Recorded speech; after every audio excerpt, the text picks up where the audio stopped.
I took revenge on my wife for cheating on me with a colleague when she returned from a business trip and found out, but it was too late.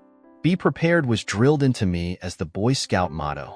We lived by a code that prized traits like honesty, loyalty, helpfulness, and kindness. But somehow, naivety, foolishness, and misplaced trust seemed to sneak into that mix. I should have known better, but I had no other options.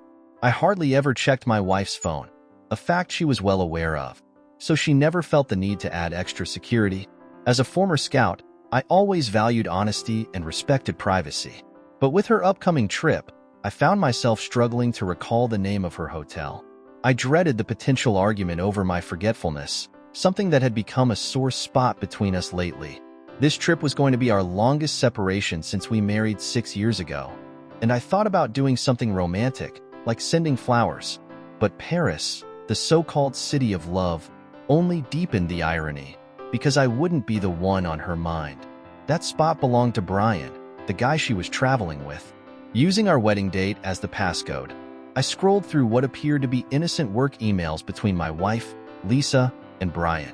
But those emails laid out romantic plans in Paris, and the shock of discovering her affair hit me hard.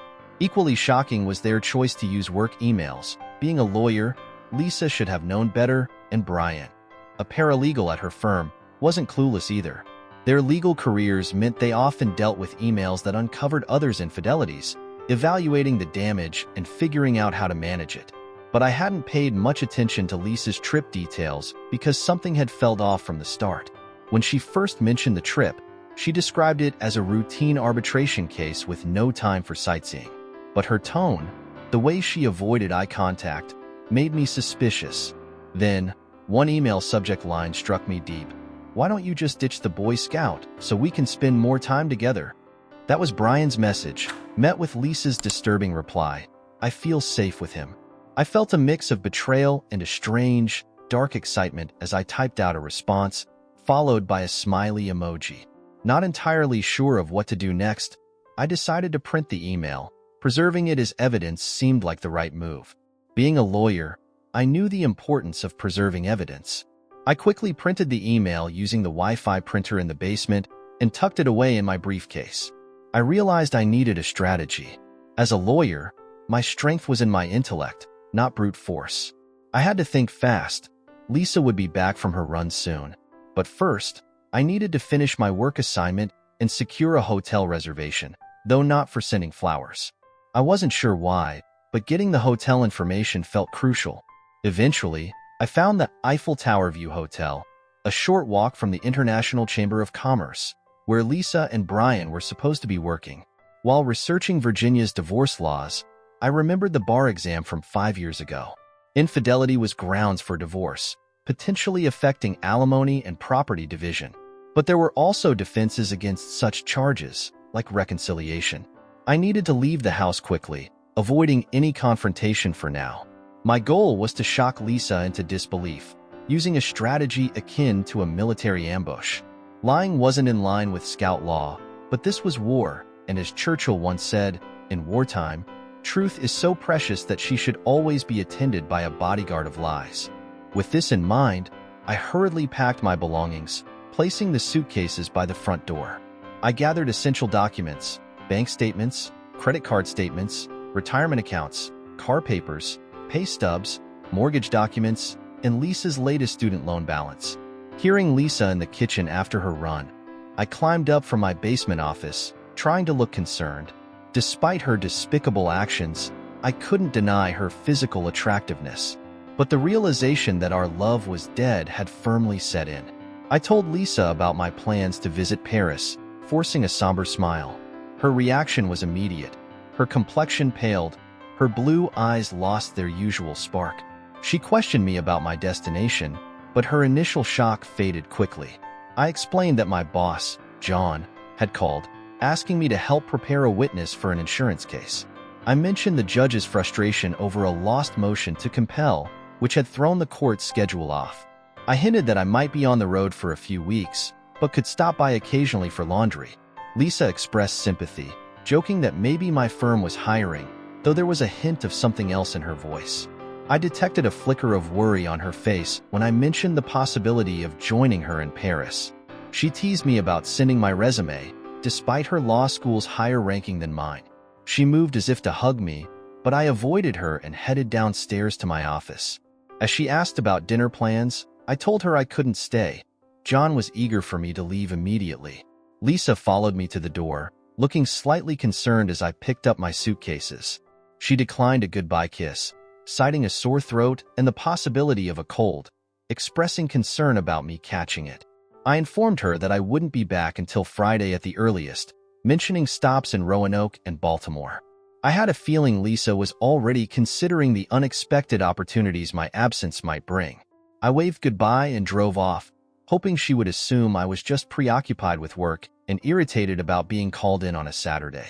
But deep down, I suspected she was already planning to contact Brian. I drove until I reached the nearest shopping center with a coffee shop. Like many lawyers, I found clarity in pen and paper. As I sipped my coffee, I began listing cases. It struck me that I had never considered reconciliation, not even as an option. Retribution was the only path forward, though I wasn't sure how far I'd take it. My thoughts were interrupted by a phone call from an unfamiliar number. Impatiently, I answered, only to hear a man named Steve on the other end. A real estate developer interested in purchasing old houses to replace them with luxury homes. Steve acknowledged the general dislike for his work, but emphasized the appeal of a substantial check. I was momentarily taken aback by the idea of tearing down our cozy home, but soon regained my composure. Steve proposed buying the house for demolition, citing the unpredictability of new construction timelines and offering a potentially lucrative deal if Lisa and I were willing to sell. I smirked at the prospect. I recalled how Lisa had chosen the house just before our wedding, a ranch nestled in a serene setting, complete with a charming yard overlooking woods and a creek, and a treehouse visible from the bedroom window, symbolizing our envisioned family life. The location was convenient, with easy access to major highways and a manageable commute to work. I informed Steve of my busy schedule and arranged to meet him on Sunday morning. Steve assured me that he had already assessed the property from the outside and didn't need interior access. He also mentioned that he would likely handle the closing himself through a power of attorney for his wife, who was occupied with work. As we finalized the details, I couldn't help but ponder Lisa's perceived security with her Boy Scout, unaware that she had walked into a trap reminiscent of a military ambush. Before taking further action, I decided to conduct reconnaissance. I deliberately knocked over my empty coffee cup and stepped out to my car for privacy.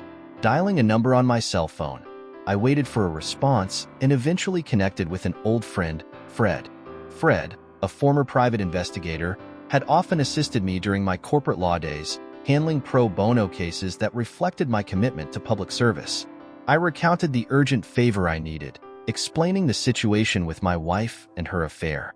Fred was appalled by Lisa's audacity and offered to handle the matter personally as a token of gratitude for my past help in a highly publicized divorce case. I thanked Fred and provided details about the house and the backyard, mentioning its direct access to the bedroom where Lisa often practiced martial arts with the curtains open. I suggested that Fred could use the treehouse for surveillance, accessible through the woods and across the creek after dark. I also mentioned my plan to set up a camera outside, aimed at the front of the house, to monitor activities. After finalizing arrangements with Fred, I contacted Barry, a lawyer I intended to retain for my divorce proceedings. Despite Barry's initial confusion, I clarified that I needed representation due to my wife's infidelity. After briefing Barry on the situation, he suggested we meet the next day to begin working on the case, acknowledging the need to gather clear evidence and navigate the complexities of the financial settlement, especially given Lisa's resources and support from colleagues at her firm. I assured Barry that I had everything under control and expressed confidence in resolving the matter amicably. My next call was to my old friend, Greg, who had retired from law enforcement but still had strong connections. Greg agreed to help without hesitation, understanding the delicate nature of the situation. Finally, I called Karen, a mutual friend of mine and Lisa's. Using a tactful approach, I caught up with her after years of silence. Karen was surprised to hear from me, but pleased nonetheless. After exchanging pleasantries, I shared my predicament with her. Karen explained that Lisa's actions had strained their friendship, but she was willing to help me as a friend. I outlined my plan, and after a brief moment of silence, Karen responded with laughter, clearly amused by the situation. She agreed to assist me, acknowledging the humor she found in the whole ordeal. After that, I sat back and started to formulate my next moves, knowing that everything had to be meticulously planned.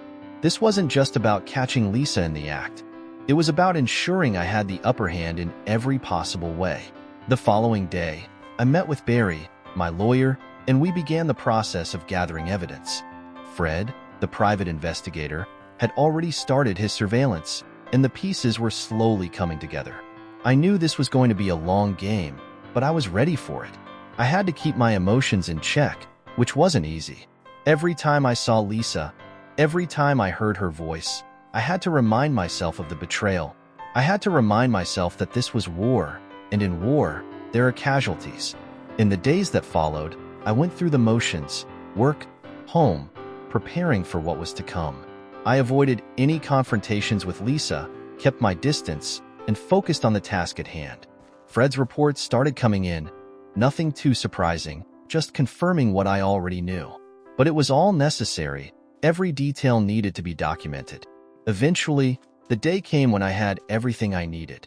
I had the evidence, I had the strategy, and most importantly, I had the resolve to see it through. I knew Lisa would be leaving for Paris soon, and that's when I would make my move. On the morning of her departure, I played the part of the supportive husband one last time. I helped her with her bags, kissed her goodbye, and watched as she drove away. I knew where she was really going and with whom, but I let her believe I was none the wiser. As soon as she was out of sight, I got to work. I packed up her belongings, everything she wouldn't need in Paris, and had them moved to a storage facility. I arranged for the sale of the house, using the power of attorney she had unwittingly signed over to me. The house, our home, was gone, just like our marriage. I felt a strange sense of satisfaction as I watched the movers take away the last of our furniture. The place looked so different, so empty. I did one final sweep before carrying out the last part of my plan. I gathered our wedding photos, the album, and her wedding dress, and took them out to the fire pit beneath the treehouse. It was fitting, really, to burn these symbols of a life that no longer existed. I watched the flames consume everything, feeling a weight lift off my shoulders. This was closure, my way of ending things on my terms.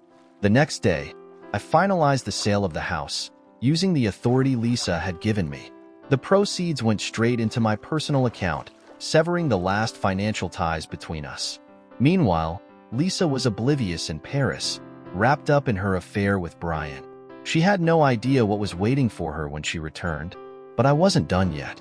I had one last surprise for her. I sent a DVD to her parents' house, showing the entire process of me burning her wedding dress and photos. I knew it would get back to her, and I wanted her to understand the depth of her betrayal. This was my final message to her, one she wouldn't be able to ignore. As I waited for the fallout, I kept myself busy. I took time off work, went on a solo trip to New York, and indulged in everything the city had to offer. I needed to clear my head, to find some peace before I faced whatever was coming next. One evening, as I sat in a little cafe in Manhattan, my phone rang.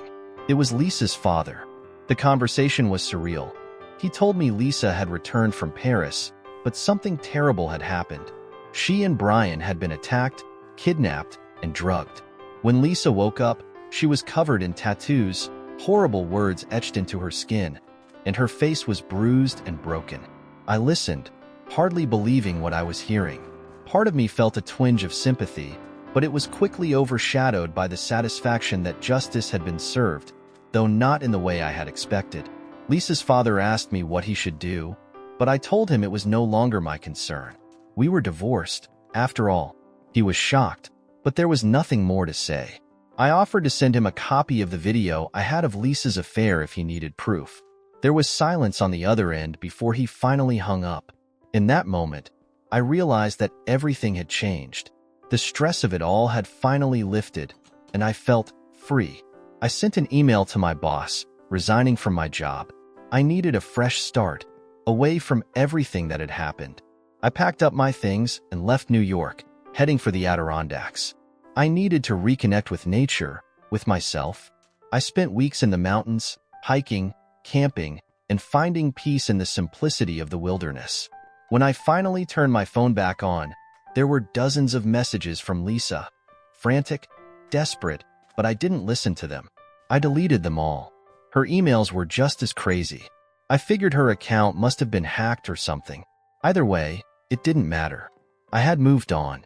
A couple of months later, I met up with Fred and Barry for a drink. They told me the aftermath of everything. Lisa's breakdown, the legal battle she was facing, the tattoos she was trying to have removed. It was a mess, but it was no longer my problem. As we sat there, I realized I had come out of this stronger, wiser. I had played the long game, and I had won. The Boy Scout in me had evolved, adapting to the harsh realities of life. I was no longer bound by the naive ideals of the past. I was free, and I intended to keep it that way. As I drove away that evening, I felt a sense of closure. I had survived the storm, and now it was time to build something new, something better, and I knew exactly where to start. After that night, my life took on a new rhythm, one free from the chaos that had defined it for the past few months. I decided to stay in the Adirondacks longer than I had planned, renting a small cabin deep in the woods. It was the perfect place to reflect and figure out my next steps. Every morning, I'd wake up to the sound of birds and the rustling of trees. I'd make a cup of coffee, sit on the porch, and breathe in the crisp mountain air. The simplicity of it all was healing, a stark contrast to the complexity of the life I had just left behind. I spent my days hiking, reading, and writing in my journal. For the first time in years, I felt like I was living on my own terms. One afternoon, while hiking a particularly challenging trail, I stumbled upon an old, abandoned cabin. The structure was falling apart, but it had a certain charm. It reminded me of my time as a Boy Scout, the nights spent camping and learning to survive in the wilderness. I spent hours exploring the area, my mind wandering to the idea of restoring the cabin. It felt symbolic, like a chance to rebuild something from the ground up, just like my life. I decided then and there that I would stay in the Adirondacks for good. The idea of returning to the city, to the life I had known, no longer appealed to me. I was ready for a new chapter, one that didn't include the burdens of my past. The next day, I made a few calls, pulling some strings with people I knew from my legal days. Within a week, I had purchased the land where the cabin stood. It was officially mine, a place to start over. Rebuilding the cabin became my new project. It was hard work, but it was exactly what I needed. I threw myself into it, spending long days repairing the roof, replacing old beams, and restoring the interior. The physical labor was exhausting, but it was also therapeutic. Each nail I hammered, each board I replaced, felt like another piece of my life falling into place. As the weeks passed, the cabin slowly took shape. It was no longer a relic of the past but a home, something solid and enduring. I filled it with things that mattered to me: books, old records, a vintage typewriter I found at a local flea market. It was simple, but it was mine. During this time, I stayed in touch with Fred and Barry. We met up occasionally, but I could tell they noticed the change in me. I was no longer the man consumed by revenge and anger. I had let go of that part of my life, leaving it behind along with the ashes of my marriage. One evening, as I sat on the porch, watching the sun set behind the mountains, my phone buzzed with a message. It was from Karen, the friend who had helped me during those turbulent times. She was checking in, asking how I was doing. We hadn't spoken much since everything had gone down, but seeing her message made me smile. I replied, telling her about the cabin and my new life in the mountains. To my surprise, she responded almost immediately, saying she was in the area and would love to visit. I hesitated for a moment, thinking about the past, but then I realized that I had nothing to hide from anymore. When Karen arrived a few days later, I barely recognized her. She looked different, more relaxed, just like me. We spent the afternoon catching up, reminiscing about old times, but also talking about the future. She was curious about the cabin, about the life I had built for myself. As we talked, I realized that the spark I had once felt for her was still there, maybe even stronger now that we were both free from the shadows of our past. That evening, after a simple dinner of grilled fish and vegetables, we sat by the fire, sipping wine and enjoying the silence of the mountains. For the first time in a long while, I felt truly content. Karen and I talked late into the night, sharing our hopes and dreams, our fears and regrets. It felt natural, like we had both come full circle. By the time she left the next morning, I knew I wasn't alone anymore. Karen had become a part of my new life, and I was okay with that. The cabin, the mountains, the peace I had found. It was all part of the journey I was on, and I was ready to see where it would take me. The weeks turned into months, and my life in the Adirondacks became my new normal. Karen visited often, and we grew closer with each visit.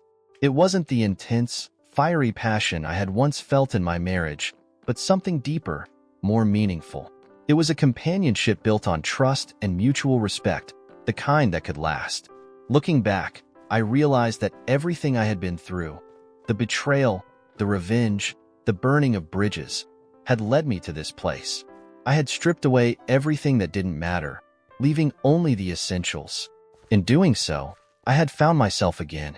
One day, as Karen and I sat on the porch, watching the leaves change color, she turned to me and said, "I think this is it, you know?